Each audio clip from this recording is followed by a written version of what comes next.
So after the Sean Porter performance, Right. after your Dennis Ugas performance, Right. we're talking about Crawford versus Spence later in the year. Who wins that fight, Dave? I mean, the reason that's the fight everybody want to see is because their styles cancel each other out. So I think that's the 150-50 fight at 147 that everybody wants to see. That's a big fight. Due to the fact that when you look at Crawford and you look at his style, no disrespect to him, but we all know he's an offensive, creative fighter. He's not a defensive fighter. When he, generally speaking, when he gets in trouble, like when you look at the Kell-Brook fight, when he got in trouble, he quickly switched to southpaw. But that won't work against Spence because southpaws still have that angle advantage is not there because Spence is a southpaw. And the same thing goes to Spence. Spence is a southpaw that hits good with both hands, but southpaws give other southpaws trouble. So when Crawford actually switched to southpaw, he's a little slicker, and I think he's a lot more creative offensively than Spence is. Spence is a guy that just like he's like to remember the Titans of boxing. You know, he going shoe shine, strong jab, strong left hand, and you know he's gonna keep doing it until something works. He's gonna keep running the same plays until it works. There's no slickness, there's no creativity to him. It's just relentlessness and good endurance, and he's in shape. So when they're both in southpaw, it'll be interesting to see because I think Crawford is a little more creative, but Crawford also is very egotistical.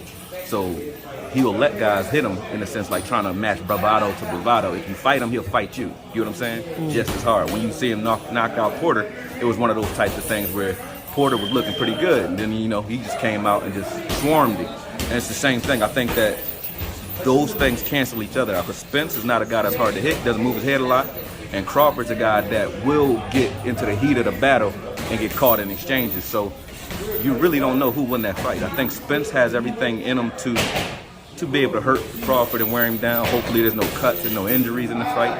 And I think if it goes the distance, I have Crawford being a little bit more creative offensively, and he has other things he can do to kind of stretch the fight. You know, he can use his legs a little bit, stay behind the jab.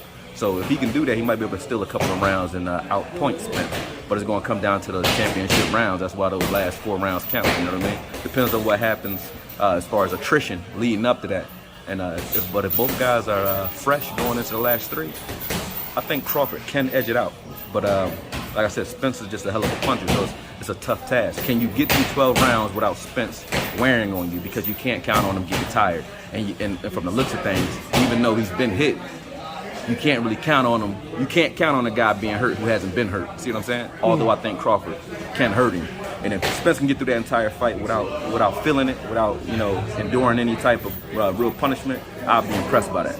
I doubt it, but I'll be impressed by that. If you look at the litmus test for both those guys, though, look at the Kell-Brook fights. Although Crawford got rid of Kell-Brook pretty easy, I didn't give him as much credit as everyone else because I was looking at what Kell-Brook was able to do to Crawford when they both were in conventional stance.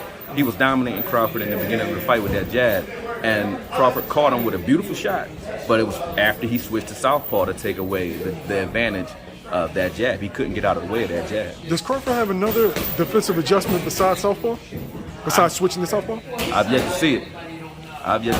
Every time I've seen him get in trouble, he switches, and the beautiful thing is he has good pop and he's sharp from that angle, but it's no defense. Like I wouldn't say Crawford's a defensive fighter at all, and he fights kind of loose, but that southpaw angle advantage and the fact that he's a right-handed fighter that got a pretty good right hook as a southpaw looked at the shot that knocked Brook out. It was more of a jab slash hook, almost, you know what I mean? And he got a good right hand out of southpaw position because he's a right-handed fighter, so I think he's creative enough. His defense is his offense. He'll keep you off of him due to the fact that you don't want to open up on a guy that's looking for the exchange and that can hurt you in that exchange. You know what I mean? So that slows people up when they fight him. But he's not a slick guy that's gonna make you miss. He's not doing that. He can just make you not want to punch. Spence is a guy that's not gonna be deterred by that though. So it's an interesting fight. I can't give either guy the edge. I could tell you what guys will do on each side that will make them more effective, but may the best man win that one. Okay. Thanks, Dave. I appreciate it. Yeah.